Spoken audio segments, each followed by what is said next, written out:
Welcome to episode 93 of Auto Off Topic. 93. Yep. 7 more to go. Yep. So we do Till we quit have, forever. yeah. So we do have a new mixing board that we're trying out, Yes, we do. and hopefully the audio quality is better. Or at least the same, and we can improve on it from there. Yes. Yeah. Hopefully it did not go down. If it's gone down, we've done something horribly wrong. No. I think it sounds better to me. We upgraded the board because now we have 4 mic. Actually, I can have up to 5. Mhm. And that way, when we have 2 guests at once, they don't have to share a microphone Yes. awkwardly. Yeah, the last couple of times we've had 2 guests. We've had... Both times they've been couples. They've been couples, so so it's works. okay. But at the same time, one will talk into the mic, and the other one will not be talking into the mic because Yeah. they'll be over here. And that doesn't work very well. No. So, hopefully we solved that. We'll have to change the seating arrangements, though, so if couples come down, they can still sit together because now you have on opposite sides of the table. Why? That's fine. I'm just kidding. It's That fine. way everybody can look at each other. That's fine. It's easy. That is the way it will be. Anyway, what's going on? Not too much, Andrew. What's going on with you? Not too much. We did not do many project car updates. We didn't because we did car events. Yeah, we had quite Actually, a few. I just got here from our local Wednesday night cruise night, Yeah. which is like a typical Anytown, USA muscle car, hot rod weekly cruising in a big parking lot with the same people every week. Yep. So What time does it start? Like 3 in the afternoon? officially, it doesn't start till 5. Yeah. But people start rolling in at like 3 because they're old and retired. Yeah, I feel like see I get home at like 5:30 and I was like I'm not going to go over there because by the time I get there, get the car to the garage and get there, people are leaving. Yeah, but the people you want to see are still there. But it's So- like I don't know, it's just like such well, a weird thing to me. I didn't leave there till almost 8. So Yeah. And I have a lot of people I know that go there that I'm friendly with, so it's nice to catch up every week, even if you don't walk around and look at cars, which I did tonight. But I don't always. Sometimes you wind up just finding a group of people you know and standing in place for a while. Was there anything cool there? Of real note, I mean, there's always some interesting vehicles there. There's nothing of particular auto off-topic taste tonight, other than my Colt and my dad's RX-7, and What's auto off topic days? It could be anything. it's true. The not 32 Ford 57 Chevy crowd, which we like those. We just I think our There's a lot listeners of like them those. too. yeah, there's just so many of They them. just don't drive them, Yeah, but I they guess. appreciate them. So There was a 53 Chevy pickup hot rod there that was painted in Mitsubishi Sunburst orange. all right, tie it in. That tie is it that is a tie-in to an auto off-topic like vehicle. in. Okay. I don't know. There's always cool stuff there. There's a Renault 17L, which is a weird little four-cylinder front-wheel drive Renault in bright yellow. 17L. Yeah, it's like a little hatchback, but kind of sporty looking. It's kind of like a grown-up Saab Sonnet. Not that using another obscure car to describe Well, the first I know what a obscure car. Saab Sonnet is though. Yeah, it's kind of the It's same. a grown-up Saab Sonnet. Yeah, it's kind of got some similar lines to it. I think. I don't really know. I don't know. Maybe I I'm don't think calling- so. Maybe I'm calling it the wrong thing. Is it 17L? Like a 1.7L. I think it's called a 17. Okay, so that's different. This is the visual portion of our audio podcast. Yeah, we're sitting here googling things. Okay. Yeah. No, I see the Saab Sonnet now. So it's a Renault 17. Okay. A Renault 17L comes with the Renault 1.7 liter. It's a different Okay. looking Yeah, car. that yellow one, the first one that comes Yeah, up, is I pretty much the same car Okay. that was at. So if you Google Renault R17, the yellow one that comes up is pretty It's much kind of like a cross between a Sonnet, halfway through a yawn, and a. I hope everybody yawned that listened to it. yes. Um, It looks like a Lancia Monte Carlo or Beta okay. crossed with a Saab Sonnet. Yeah, and like there's just that 70s hatchback with the triangle quarter window. Mm-hmm. It's cool. I dig it. Actually, from the 3/4 view, it looks like a baby Javelin, kinda. That's a stretch. No, with that rear window and deck lid. I don't know. I think if you saw it in person, you wouldn't I think don't know, that I'm because looking it at has this one here. big vents on the. This one here. Okay, I've never seen one like that. Okay. That one definitely does. Yeah. Anyway, again, the visual portion of this podcast is now over. So it's one of those there. It's really neat. Same guy Yeah. owns it, owns a bunch of the cars, he's got a bunch of Renault Alliance. Oh, does he always have that blue car? The blue Lucar, yeah, Okay. same guy. And he's got a bunch of Renault Alliance GTAs and Renault Encores, and he's definitely one of us. Oh, Like weird things. yeah. So he goes to Carlisle every year with those cars, actually. So usually brings a truck and a trailer with one on the trailer, and his son drives one down. Mhm. That way, if one of the two weird cars he can't get parts for breaks, they can tow the car home with the other one with the trailer. Ah, But yeah. anyway, Weird French cars. he also has a giant Chrysler convertible to round it all out. But All right. so that was there. That was pretty interesting. There was a TE27 Corolla, That's cool. like a 70. I don't want to get the year wrong. What I'm going to guess, like 74. All right. Yellow one with a black gut. That was kind of neat. So yeah, there's some cool cars there. There always are. Now you're remembering. Yeah, but that's the more I'm like rewalking the show in my brain. Oh, there was a early NSX on staggered Superlegaras. Okay. That was really, really, really nice. Silver with the dark gray Superlegaras. Oh, I don't think I've seen that car around. Super nice car. Car's Nice. been around for 100 years, but the wheels are a recent addition. Cool. Actually, it's funny because I remember the car because the guy used to be a waiter at Bugaboo Creek, the old restaurant that's gone now. Whoa. Yeah, way back in the day. What if that was a national chain? I don't know. It was a weird restaurant. It was a weird restaurant with all the animatronic Yeah. animals and stuff It inside was of a it. restaurant themed. I guess it was sort of a competitor for the Outback because it was themed. The Outback is like the Australian Outback. Yes. And this was like the Canadian wilderness. Yeah. So It had, Bugaboo like a Creek. talking tree and a talking moose. Yeah, it didn't have that though. Like the Outback never had talking. Never had the kitsch. Like a talking. But I kangaroo. I remember the car because I recognized the guy who was driving it. I remember the car because I remember back when NSXs were like $10,000 to $15,000 cars. Yeah, maybe $15,000 cars. Yeah. My father and him had talked about my father trading his Corvette for the NSX. Should have. And the guy was like, well, it wasn't my father who said no in the end. It was the NSX owner, Wisely, who did not trade for the 80 Yeah. Corvette, which at the time was of similar value, but the 80 Corvette has not appreciated $1. And the NSX has appreciated to like a $40,000 or $50,000 car now. So Yeah. he wisely held on to it. Cool. But yeah, that was so there was a good amount of cars there. And then obviously the muscle car crowd was strong as always. Mm-hmm. But yeah, good time. So, we also posted the video of Brad getting the NSU started. We did. Not the greatest, but it exists. Yeah, Go check it out. It's a thing. It's a thing we did. Give us comments on it. We made it. It exists, and We you know can it see has some issues, but if you There wasn't much planning put into it. It was more of an off-the-cuff kind of. Yeah. We're just gonna film some stuff, and if we have enough content, we'll put it together and show you what we did. But like starting the podcast, if we constantly chased perfection at first, it would have never got done. Correct. So that's why the early episodes are okay. And what are we calling the series on YouTube, Andrew? I'm calling it In the Garage without off topic. I thought Mhm. it was a fun name. It is a fun name, even though that particular episode was shot in front of the garage. It doesn't matter. Yeah. It's part of the series.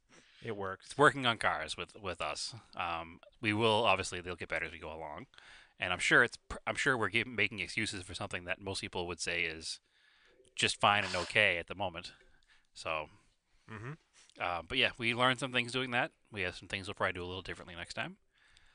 We need to pay a little more attention to actually filming and not working sometimes, because there's whole sections of the day that we kind of glossed over. on Well, the video. that's the hardest part because you're in it to just finish the project. Yeah.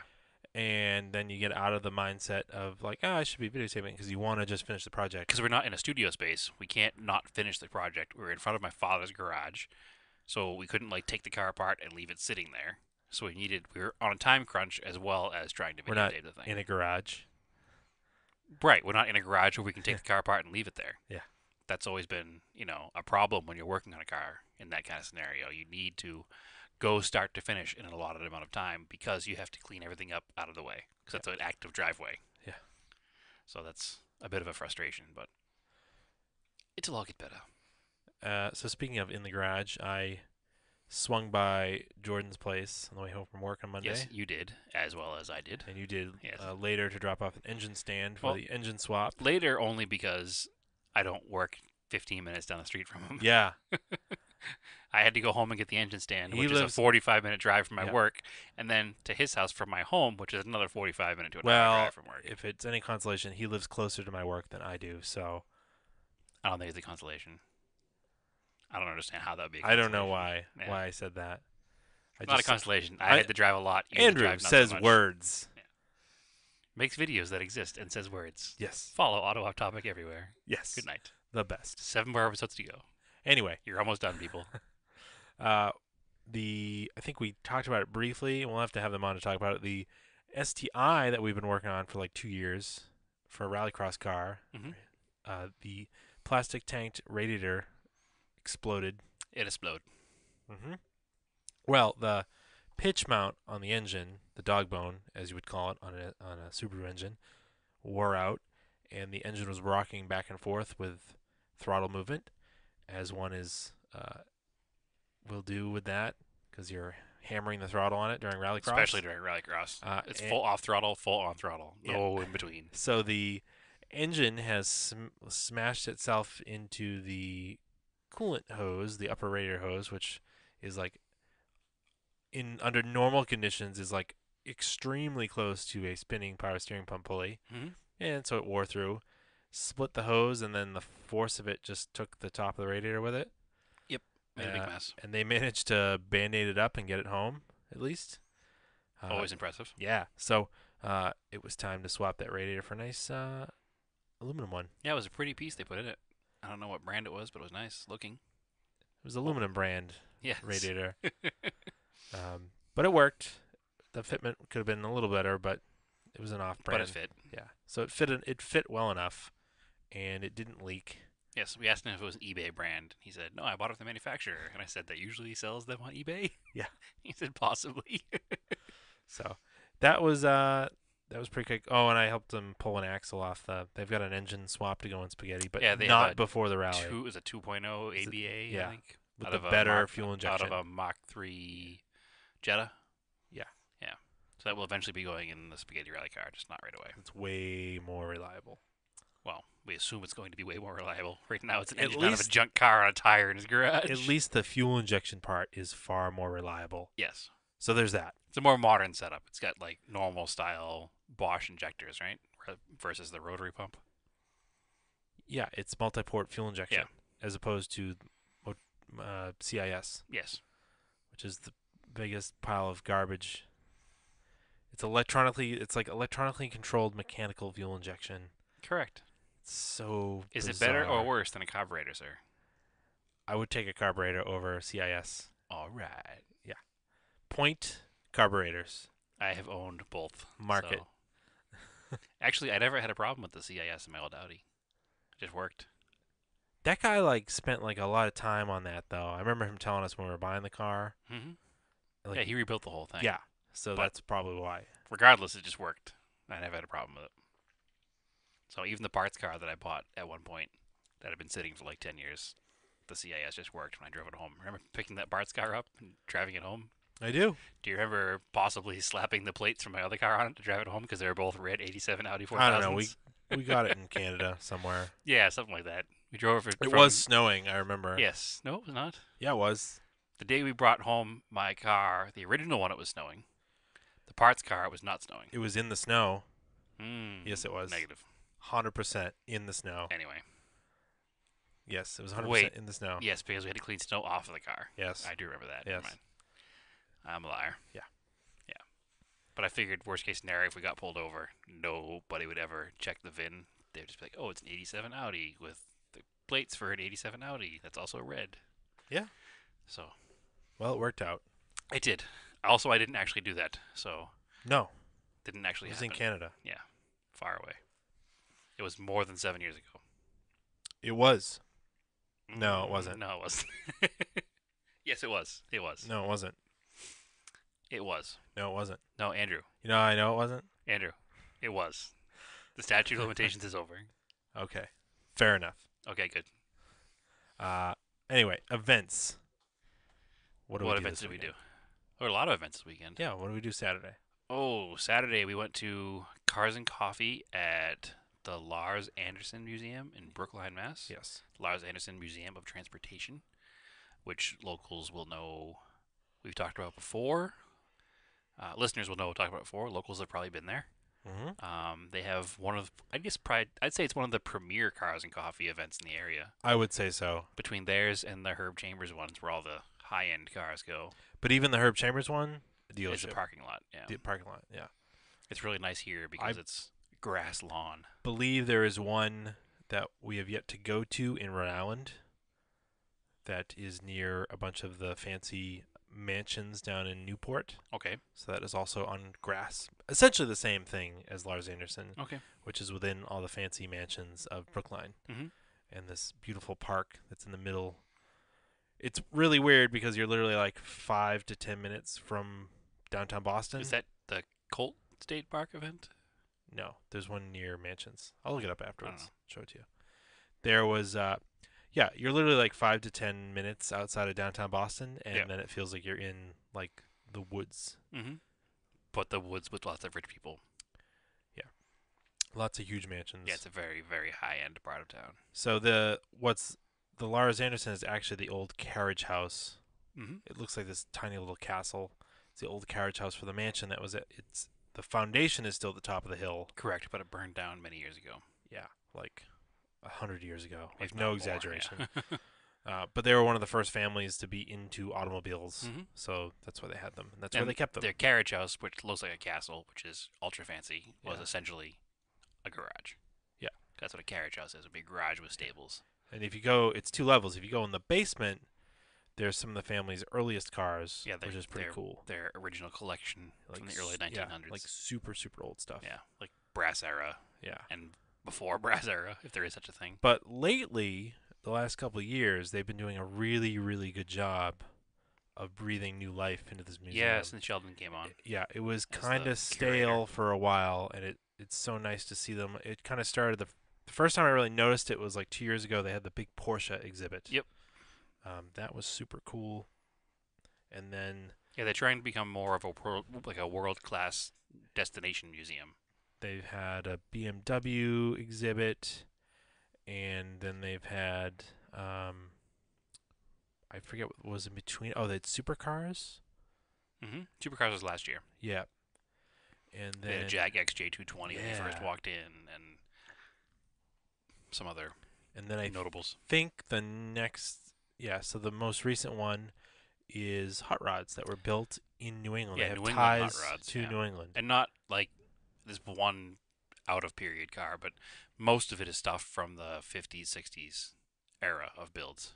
40s, 50s, and 60s, I should say. Out of those periods, it's built as they were built in the 90s, though, so it represents the late 80s, 90s period of builds. What car does? The 55 Chevy. That one car does. That's what I'm saying. The rest of Yeah. them, though, are all like 40s, 50s, 60s builds. Yeah.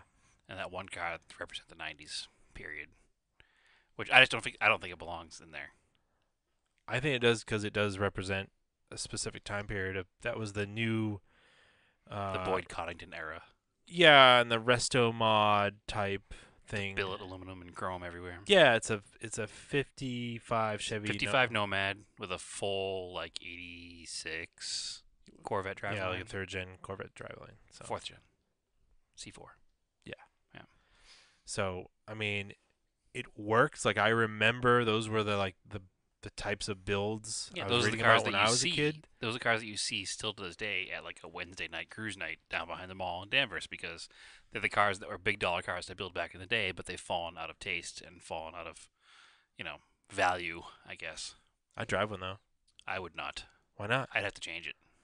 Why not? I've never liked it. I didn't like it in period. I don't like it now. The only thing that was the only thing it has Corvette wheels on it, Mhm. salad shooters. Mhm. Yeah.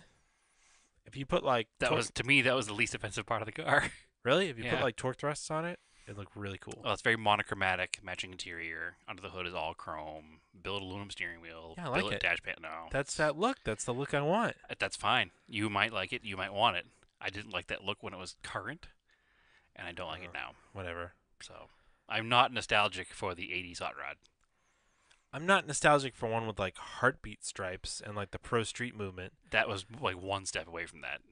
Like Yeah, all it needed was a heartbeat stripe, and it would be that car. it wasn't a Everything pro. else was No, it there. wasn't a pro street build. No, I don't like pro street builds. It's kind of a weird thing. But the Nomad, you could actually get in and drive it, and it probably handle pretty close to a modern car. no, I'm sure it does. I just personal preference. You know, when you build a hot rod, you build it for yourself, and you don't build it for anybody else. And not everybody's gonna like it.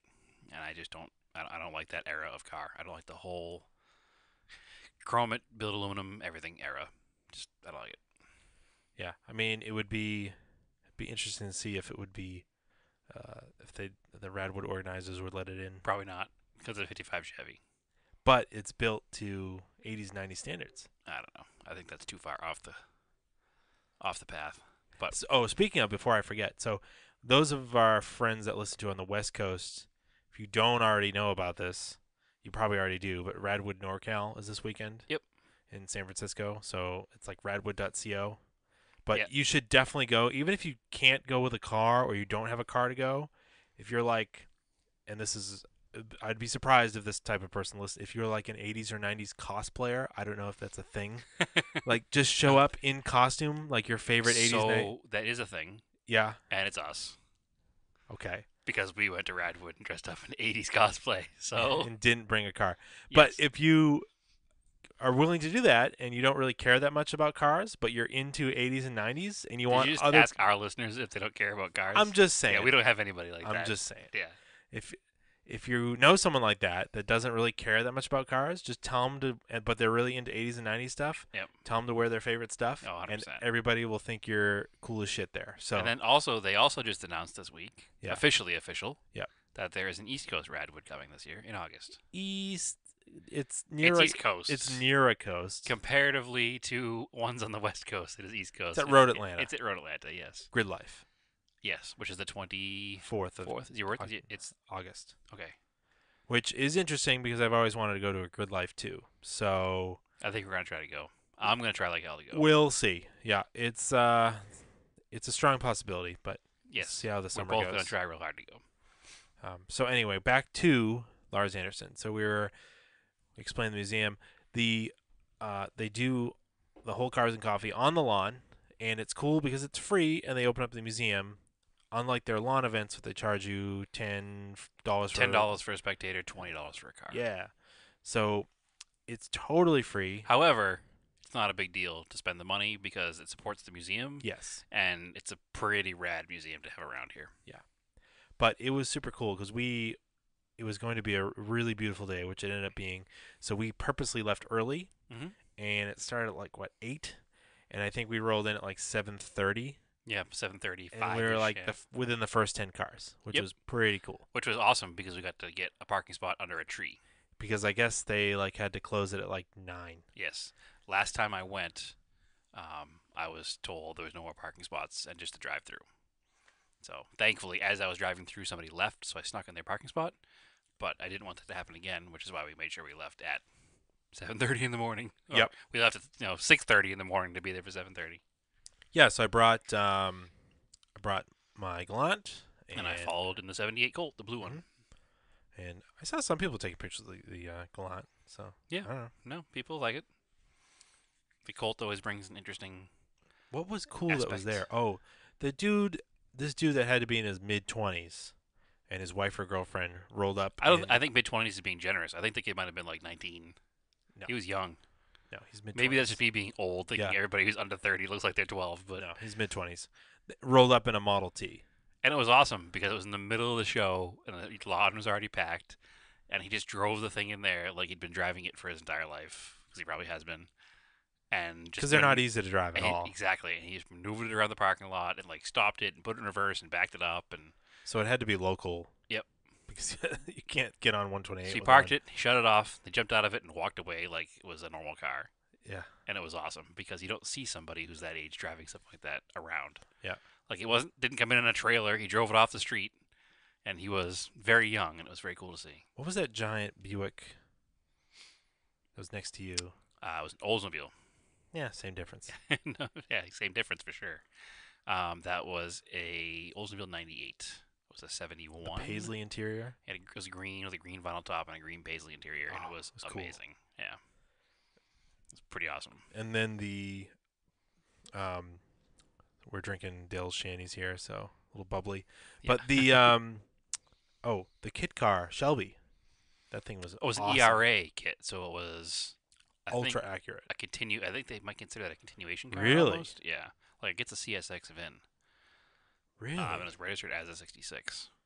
Oh, because it had a 66 plate on it. Yeah. But it was done up like an early car because it didn't have the wide, it had like the mid-level flares, didn't have the super wide 427 flares. Yep. But it was a 427, Yes. a true 427 side oiler under the hood. Yes. No side pipes, which Nope. is cool. Like flat black exhaust pipes that Yep. came right out the back. A solid green, right? Bluish green. Oh, It was yeah, yeah, more- it I was, think it was more blue than green. It's a mid blue metallic, like. Yeah. Proper everything. No hood scoop. No stripes. No 427 badging. Just real genuine knockoff wheels Avon on racing tires. Avon racing tires. Driven from as far north as I live. He lives like next town over from me. I've only seen the car twice, but Yeah. I drove all the way to Brooklyn to see it. We saw it on the highway on the way in, actually, at the gas station getting gas, which I'm Yep. sure happens a lot in a Cobra. Yeah. Um, Passes everything but the gas yeah, station. exactly. That thing is really neat because it's about as accurate as you can get to an original 1966 Actually, Cobra. you know, it's crazy. It pretty much is a 66 Cobra. I bet those have giant fuel tanks too. Oh, I'm sure they do because they were endurance racing cars. Yeah. Yeah. That's even like more terrible. But what was the other car you saw roll into Cars and Coffee that was near your house? Oh, the Volvo. Yeah. Yeah, the 142. Yeah, we posted a picture of it. Pre 240. It's a 140. Round headlight Super car. cool. Yeah, it's really cool. Those are probably my 3 favorite things there. I don't know much about what was under the hood of that car, but it sounded like it had side drafts when it was rolling past. So Yeah, I I don't assume know. it had side drafts. It had a Turbo Bricks sticker on it, but I don't think it was turbocharged because No. you would have heard it. But it was really cool. It looked almost period modified. Yeah, it was pretty cool. Yeah. What else? I don't think there was anything else really. I mean, there were tons. There was There's a huge amount tons of of cool cars. stuff. Yeah. But stuff that like stood out was like that Volvo, the Cobra, Mhm. guy with the Model T. The Oldsmobile because it parked next to us. Yeah. That's probably why we Yeah, really noticed the it. Lincoln Continental was pretty cool. Oh, the 58 or 59, the big black one. Yep. Yeah, that was cool. The breezeway rear window. Yeah, there was just a really eclectic mix of Mhm. stuff. It was very, very cool. So, So we left there. and then, We decided to take it back to Hot Import Nights 2003. well, you know, the crazy thing, right? So we have this local shop here, and they do a lot of like race car stuff, alignments. They do like corner balancing. And we've gone to their shows before, and it's all like track guys, like autocross track guys. Mhm. So the cars are like kind of more our speed. Mm-hmm. In like the last like couple of years, there's a body shop that moved in next door to them that is like the big thing they advertise is like doing dips. They do dips and wraps. Yeah, So fine. they get, which is fine, and they do. That's like- They do a really good They job do of really, both things. yeah, they do. And they do really good paintwork too. Actually, Yeah. I thought I should be advertising other body shops, but they're really good.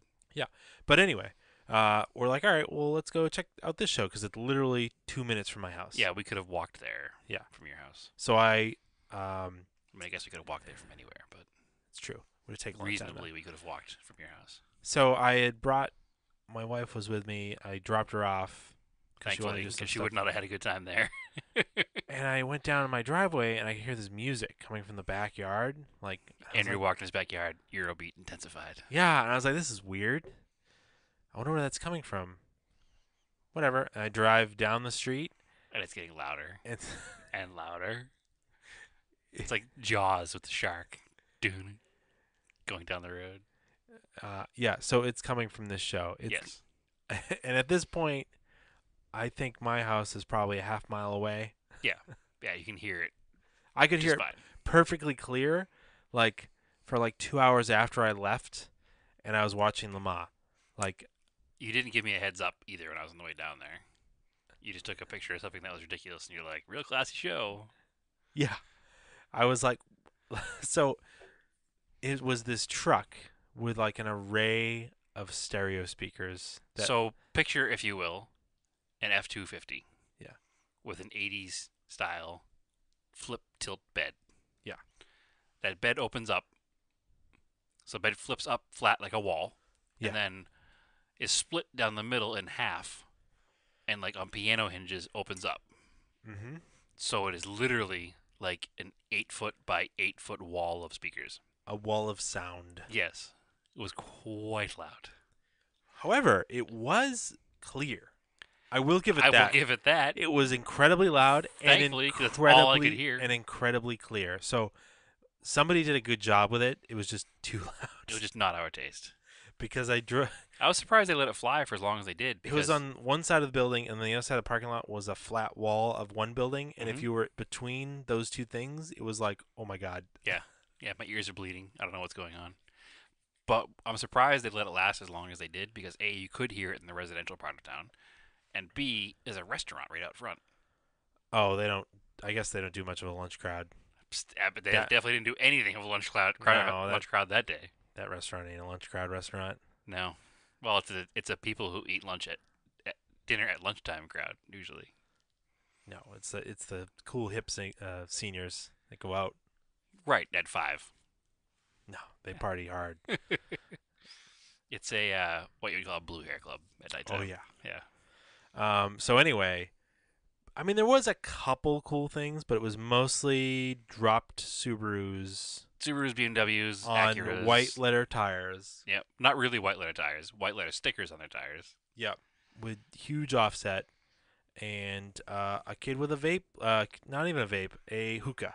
Oh, actual hookah. Like- a 10-inch by 10-inch cube full of water. Hey, you know what I like to bring to car shows?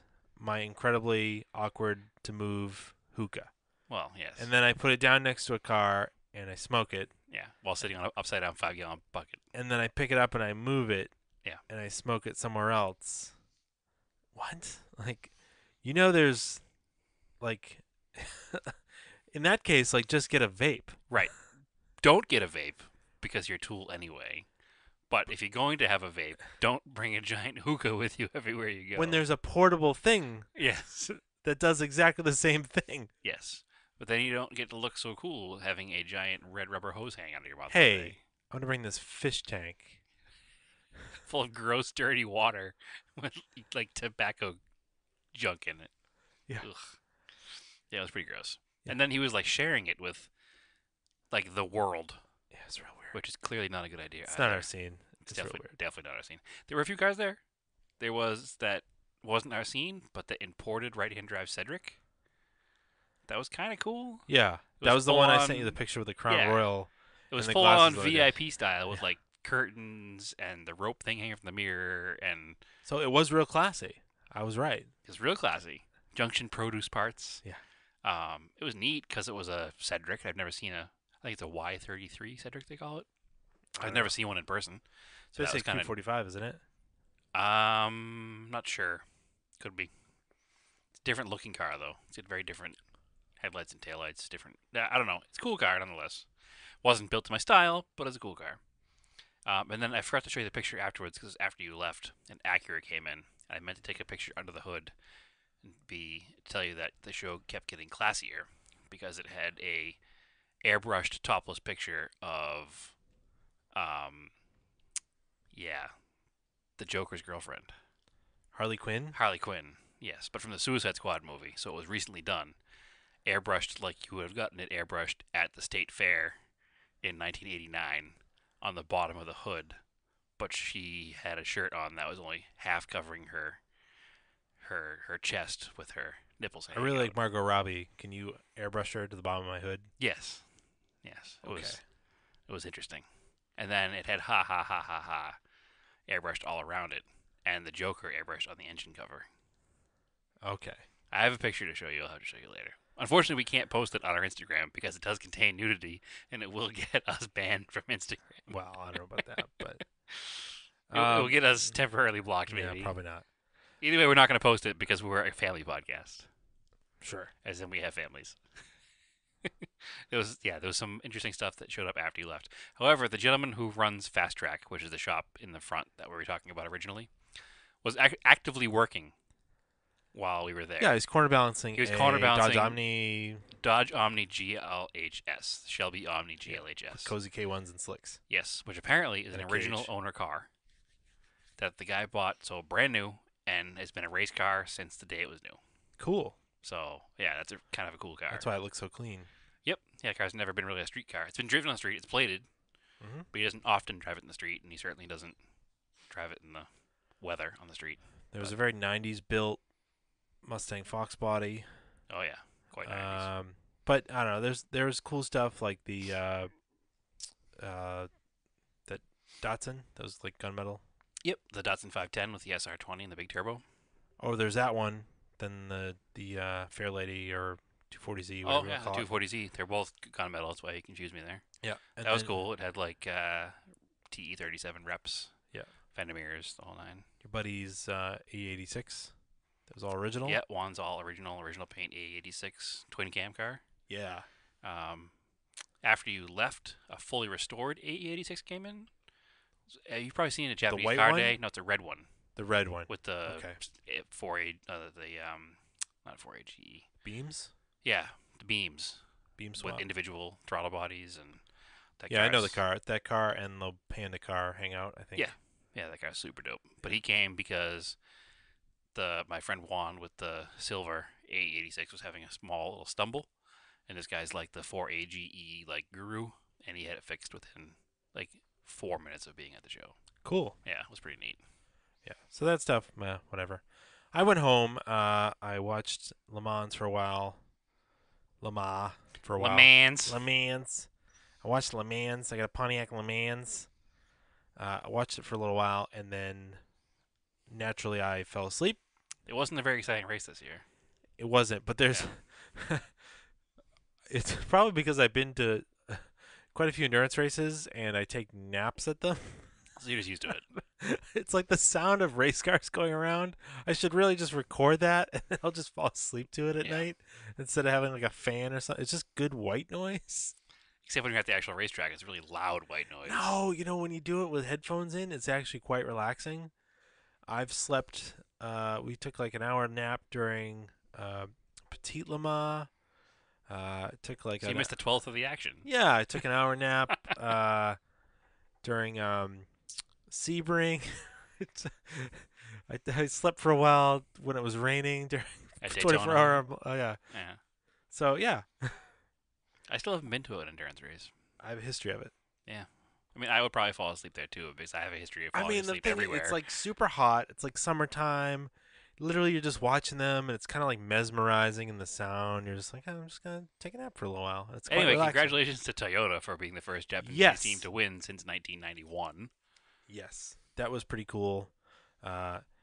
We finished up watching that, watch them win, do the parade lap. Yeah, well, actually, so after the car show in Peabody, I went home to my own respective home, Yeah. and you went home to your own respective home, and then we met up the next morning for German Car Day. Yeah, you met at my house. But Le Mans was still on because 24 hours, so we watched the last few laps before we went to German Car Day. Because there Sunday still morning. was a chance within like a half hour left. They're like, Toyota's going to seal it. I was like, Don't say it. that because I said that last year. So, yeah, obviously they Plus, won. it was cool to see the finish and see the parade lap. That's and my see favorite part all of it is the yeah, finish. all the pomp and circumstance of the corner workers coming out and waving flags. Yeah, it's like really cool because it's like you made it. Like it's not only did you, I mean, Toyota kind of raced the track like that was their competitor. Mhm. Yeah, they were pretty far ahead of everybody. But I mean, even if you like when they lost to Porsche, it was like they were racing Porsche and they're racing the track and fighting mechanical stuff. So it's kind of like such a cool thing. Like there's so much respect afterwards for the competitors from all the corner workers. Everybody's waving the flag. It's like Yeah. super cool. You don't have to like, win Le Mans or any If 24-hour you race finish. to win. I mean, if you finished, you've won.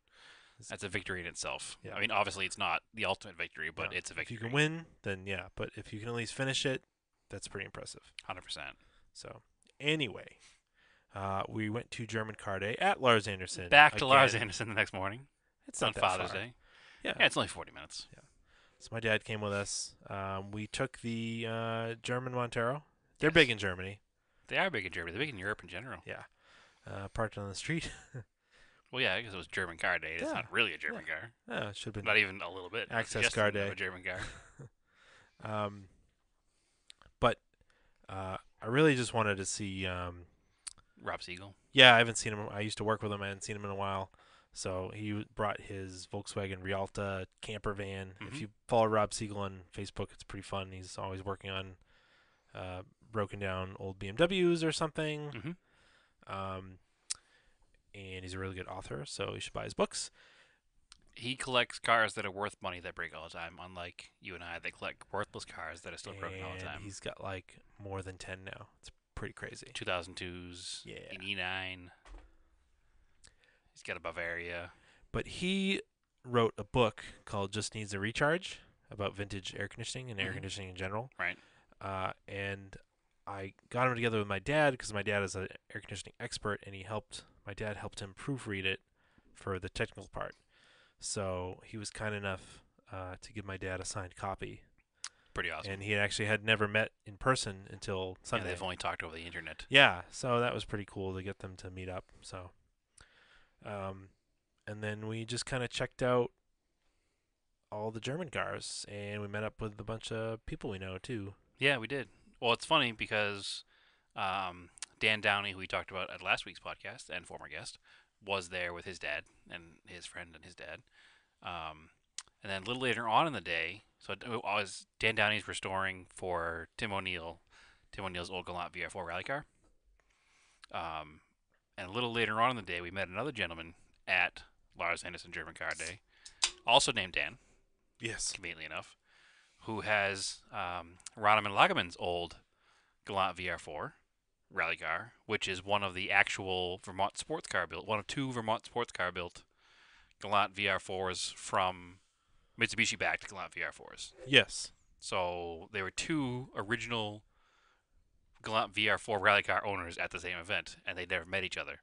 And we couldn't, unfortunately, get a hold of Dan Downey afterwards to meet with other Dan. Yeah. But we'll make that happen. I told him I would. But then it was but I kinda funny forgot. because we did manage to make the connection. So our other former guest, Alex Grabau, with the Pleasure Evo, Oh, yes. The Has the transmission- transmissions that belong in. well, they came from Lagerman's car, the Rally R Right. So they transmissions. belong with other Dans. So we're tying Galant. the Galant VR4 universe of rally cars together. Yeah, we're working on it. I have to get Dan and Dan together. I just didn't make it happen. and we have that day, to. We should go unfortunately. visit Dan because his collection's pretty cool. His So. collection is ridiculous, and the cars are all like 100-point concourse cars. Yeah. It's ridiculous. Yeah. He has a bunch of Ford Escorts, like German Ford Escorts, Mhm. Capris, Cortinas. He had that red G-Wagon, 76 G-Wagon convertible. No, 88. Was it that late? He said it was an 88. It was imported anyway because we never got the convertible ones here. Yeah. Super nice, like concourse level, Mm-hmm. nice. Like you wouldn't want to take it off road. No, I wouldn't want to drive it. Yeah, so that was really cool. What else was there? German car day. Well, there was our Rows and rows and rows of new Audis. yeah. That was like whatever.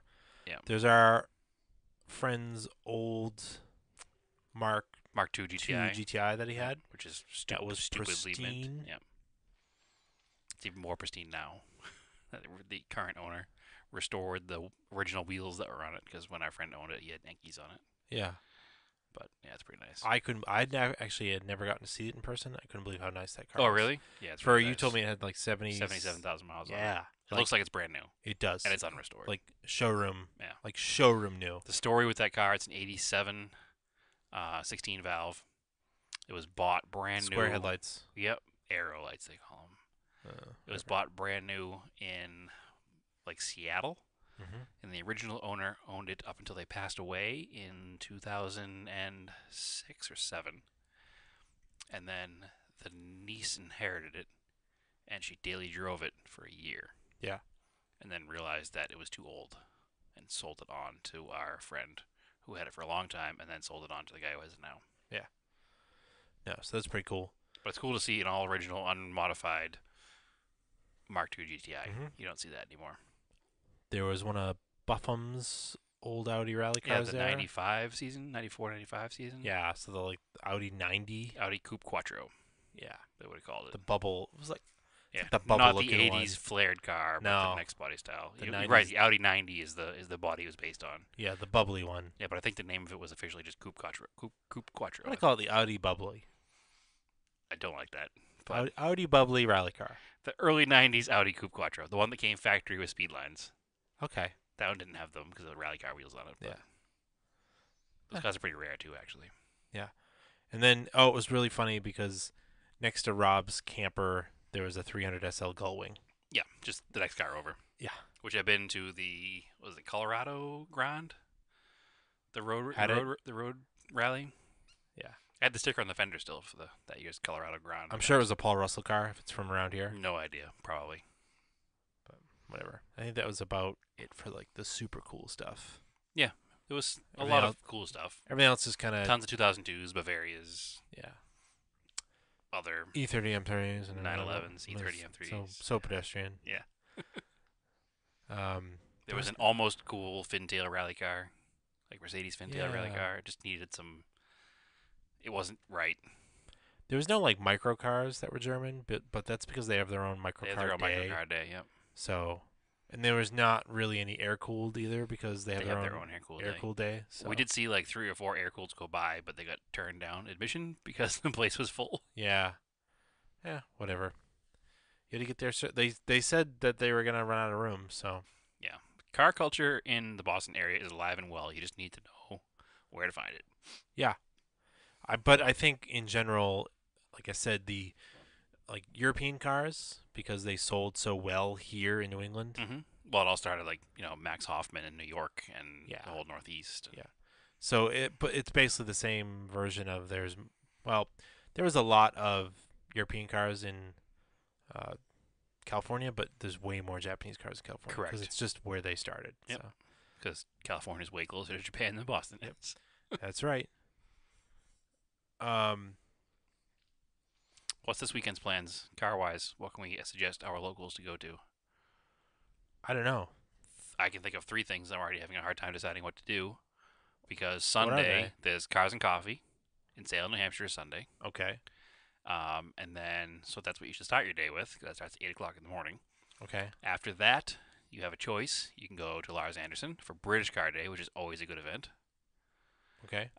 Or if you're more to the motorcycle side of things, in Amesbury, which is like 2 towns over from me, they have a place called Amesbury Sports Park, which during the wintertime is a tubing hill, like a snow tubing hill. And they're doing a vintage motorcycle show, and they're doing a motocross hill climb up the snow tubing hill. Yeah.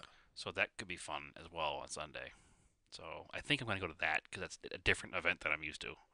And it's a sort of racing, and I always much rather go to a racing event than a car show event. Okay. So I think that's the plan. So Cars and Coffee in the morning, and then drive to Amesbury and go to the hill climb.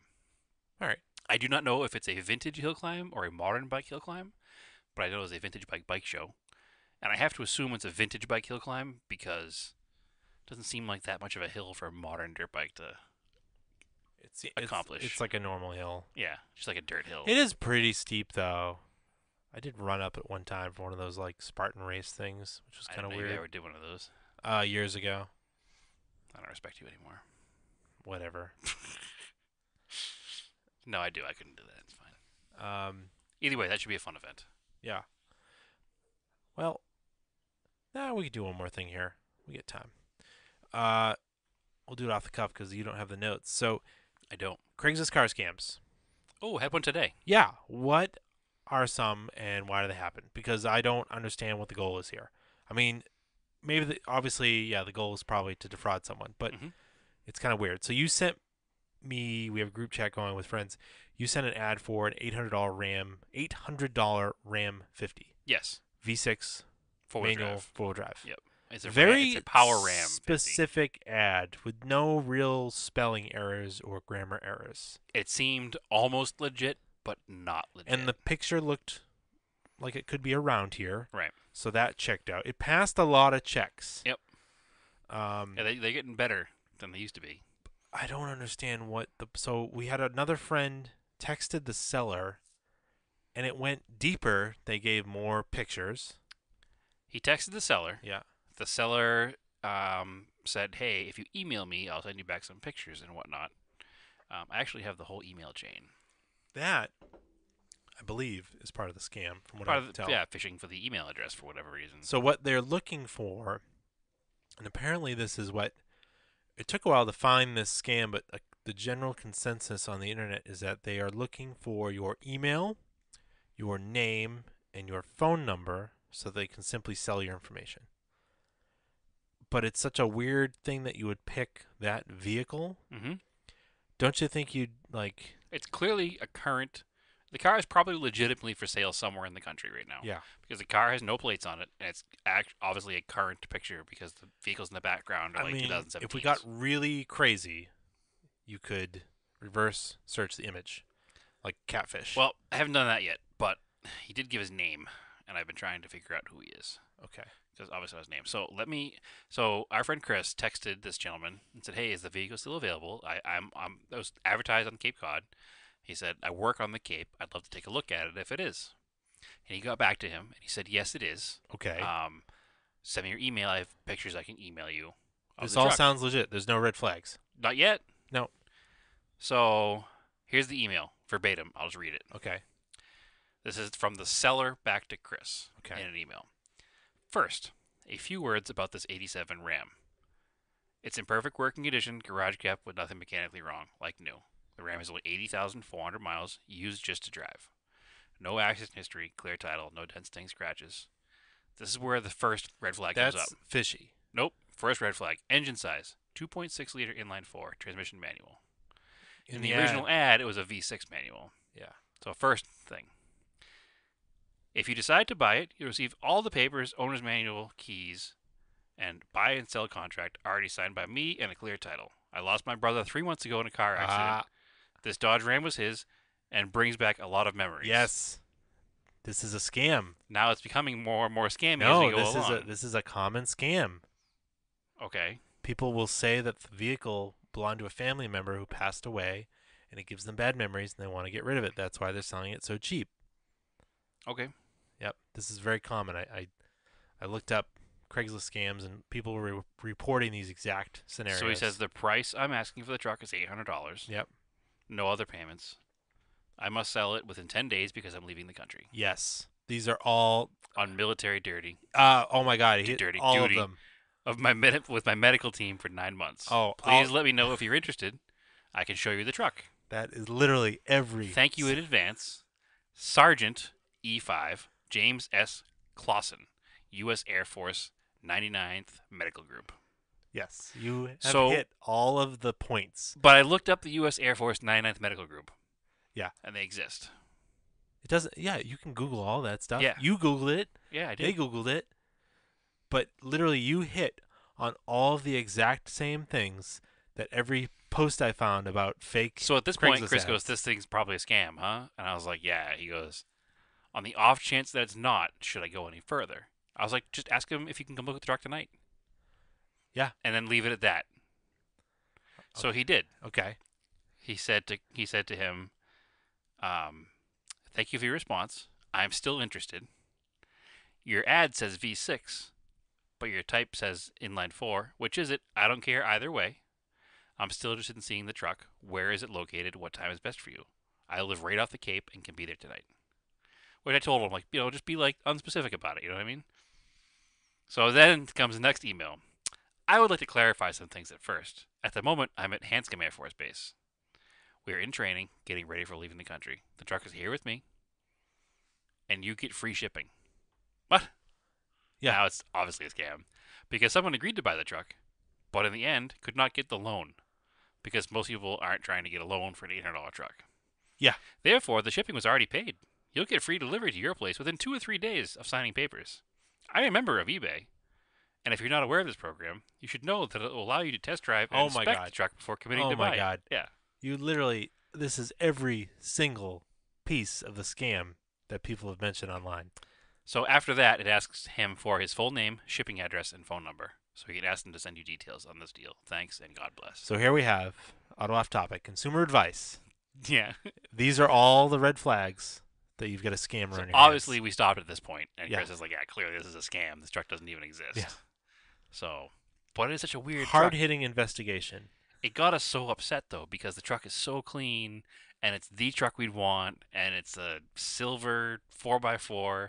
I was like, man, if this truck's really $800, I will buy it tomorrow if you don't want it, Chris. But it's And so weird. It's so specific. not Why? many people would try to buy this truck. Even at Exactly. $800, it's not a wide audience trying to buy this Why truck. wouldn't you pick like a 98 Camry? You'd Right. catch so many more people with that. Correct.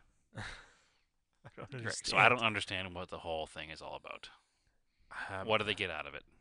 Is it just a phishing scam to get email addresses and phone numbers yes. to sell you to other people Yes. in order to? To legitimately sell you to other people. It Yes. seems like a lot of effort. It does seem like a lot of effort, but yeah, it's weird because it does seem like a lot of effort because after the initial email and text, you could just stop communicating. Yeah, that's true. Unless you're trying to the other thing, people will often he said no other payment. Some people will try to get you to pay with gift cards, That was not part of this one. which is real weird. Yeah. So if someone asks you to pay with gift cards or give you the gift card code over the don't do that. Please do not do that. I'd like to think that anybody listening to this show is technologically savvy enough because they listen to a podcast to not fall for one of these scams. Yeah, I mean it's just kind of wild. Like I just that these things even exist, and so like the most obvious one that was like the original one is the Yeah, you send me $5,000 for this, or no you send me $2,000 for this $5,000 truck. And no. I will send you.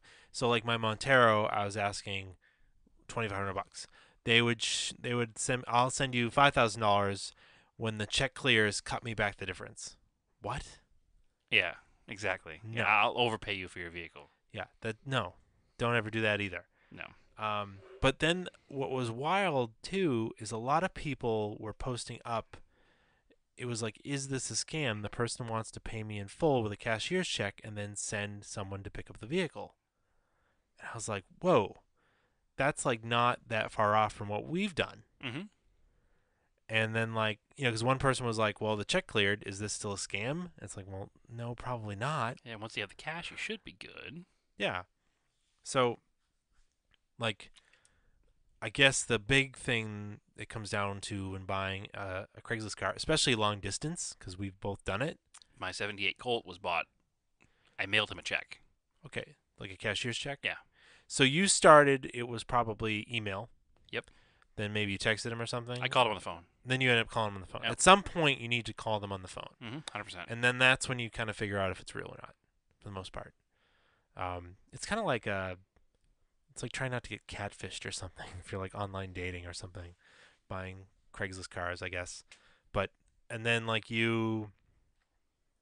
but once you and the seller figured out that you were real people, then you were able to do the transaction and have it picked up. Yes. So It wasn't that simple, but yes.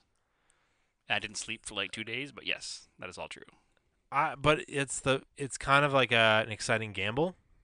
Yeah, it wasn't a really expensive gamble. It wasn't a $30,000 car. I think No, I I mean, $1,300 or something. I suppose if I had, But to me, $1,300 is a lot of money. yeah, That's a month's mortgage. but if I had 30 grand to spend on a car and it was across the country, I would Probably buy a $200 have plane ticket. I would have enough extra to buy a plane ticket to go Yeah, check it that's out. true. But yeah, so I guess it depends on what you're willing to gamble on. So if like $1,000 car is not a big deal, you want to have it shipped. But so that was just kind of weird. I was trying to figure out why you would post random scammy cheap like cars that just seem too cheap. Mm-hmm. Like it never made sense. And then occasionally you'll get them and they're priced normally. That's another thing they're doing. To not have any red flags. And this particular vehicle here, I mean, it's an 88 or 89 Dodge Ram D50. $800 is not out of line for what somebody No. would sell a truck like that for. No, it's not. And like I said, the pictures weren't like if it was listed up here on Craigslist and then the pictures were like from Miami. Right. But I mean, we know like Andy and Mercedes Lilienthal Mm-hmm. bought a truck via Craigslist. Their two-door Piero, Mm-hmm. but they were able to because it did look weird. But they also had a local person able to put eyes on it Yes. and talk to the guy. Because it did look weird though, because the car was listed like it was from somewhere else, but it was listed on Texas Craigslist Right. because the guy got better hits down there. Mhm. So, I mean, it's just like, I don't know, you just could be well informed. But I just thought that was a fun thing to talk about because we talked about them kind of briefly before, but I was like, I need to know more. Why? But we're talking about it now, but I don't even know what the reason for it is, other than trying to catch phone numbers. There's got to be another reason for it.